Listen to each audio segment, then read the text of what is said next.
Hope you enjoyed the story of the Bristol bus boycott. So let's hear about Brother Anansy. Story today is called Anansy and Wasp. Are you sitting comfortably? Then I'll begin. Long time ago, Brother Wasp was a Don, the godfather of his neighborhood. He was an elegant guy, always dressed up to the max with his two big revolvers. I know, revolvers. Whenever he opened his mouth to curse or to give orders, people could see 2 rows of white shining teeth. Yes, in those days, wasps had teeth.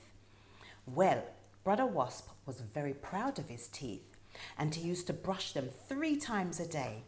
Even when it seemed fit to be serious, Brother Wasp used to smile and laugh to show off his wonderful white teeth. Sometimes he used to grind them to show them off. Sometimes, when everybody was watching, he used to bite into apples and carrots. Yes, he did. He even bit into bones. He used to bite into chicken bones and beef bones and pork bones and goat meat bones, just to show how strong his teeth were. And quite often, he used to bite people, and animals. Sometimes he injured them quite badly, just to show how sharp his teeth were. And that was the reason why nearly all the people around could not stand him. Well, Brother Anansy never liked Wasp either, and he was furious with him because Wasp was always idle. Wasp had inherited a big house and lots of money, and if he needed more money, he promised to protect people who in fact didn't need any protection, but they would have to pay Wasp for this protection. Anansy, on the other hand, earned his living as a pushcart man. Times were hard, very hard. Well, one day, when Anansy pushed his cart to a hilltop, sweating and out of breath, he bumped into Brother Wasp, who was surrounded by a big crowd. Wasp showed his tricks with his revolvers, and he boasted badly. And as always, he showed his big white teeth. Anansy watched him silently, wiped the sweat from his forehead, and then it was when he decided he was going to teach Wasp a lesson. So he put on his best smile and he got near to Brother Wasp and shouted, "Hi, Brother Wasp, how things?"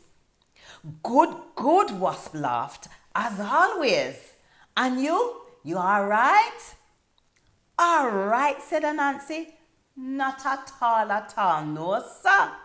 The work too hard, man. Me's a little weak man, and if you push this your cart, it'll mash me up."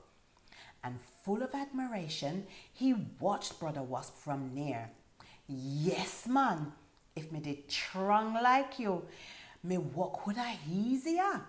If me did strong like you, me woulda just laugh about hard work. Me wish you could have been me for a while, and me could have lived a good life like you.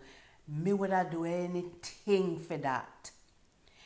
"Everything, Brother Anansy?" Wasp laughed. "A true?" "Yeah, man, anything." "Supposing," Brother Wasp continued slyly, "me do for you work for a week or 2, what you would have give me for that?"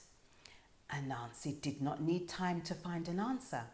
"Well, sir," he replied, "if you do for me push cart work for 2 weeks, me woulda give you a good bite out of me flesh. You can bite anything, but not me head. You can't bite me head. Me head too tough for you teeth them." Brother Wasp was furious. "Too tough? Man, nothing too tough for me teeth." "A true, Anansy?" He pretended to admire Wasp. True, Wasp replied. "For you had a small matter for me teeth." Over the next 2 weeks, The neighbourhood saw Brother Wasp pushing Anansy's pushcart with ease. Wealthy ladies asked market women to load up the cart so that Brother Wasp could push the heavy load to their houses. Farmers shopping in hardware stores would load the cart with blocks, lumber and zinc sheets so that Brother Wasp had to push it with all his force. But always he was smiling and he showed his big, white, beautiful teeth. In the meantime, Brother Anansy enjoyed his holidays. He lay in his hammock between two breadfruit trees, reading books and smoked his pipe.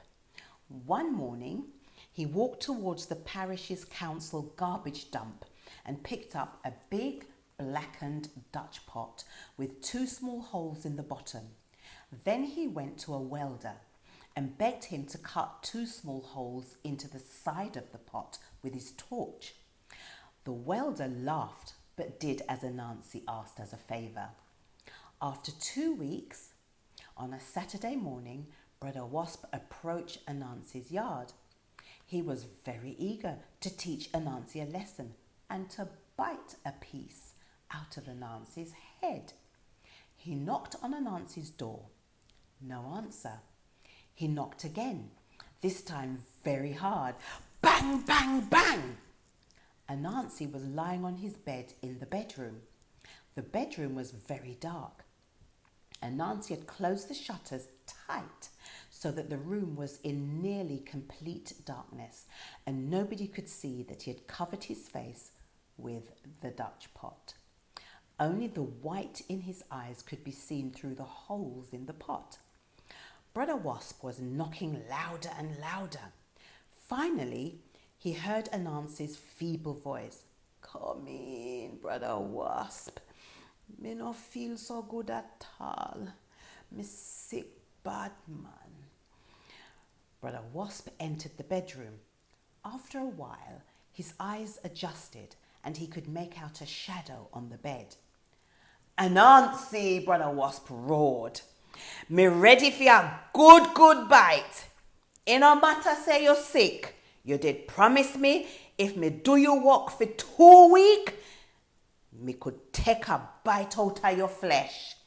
And me come for take a good bite out of your head as promised. You remember?" "Me used to keep me promise, Brother Wasp," Anansy whispered. "Me's a man of honor. Come take what you want to take." Now Brother Wasp opened his mouth very, very wide and he took a good bite. Clink, clink! All his good teeth broke up and fell on the floor because he did not bite into Anansy's flesh, but he bit into the Dutch pot. You remember? Well, from that day till now, wasps don't have teeth anymore. After a while, wasps got small stings. They no longer boast with guns anymore. They became shy. You can now see them flying around with their brothers and sisters. They like sugar, sweets, and porridge.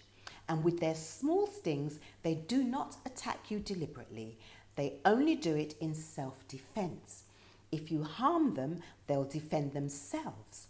Whenever you don't do any harm to them, they leave you alone. They learned their lesson. Is Anansy make it? Jack Mandora, me not choose none. Thank you. See you next week. Bye.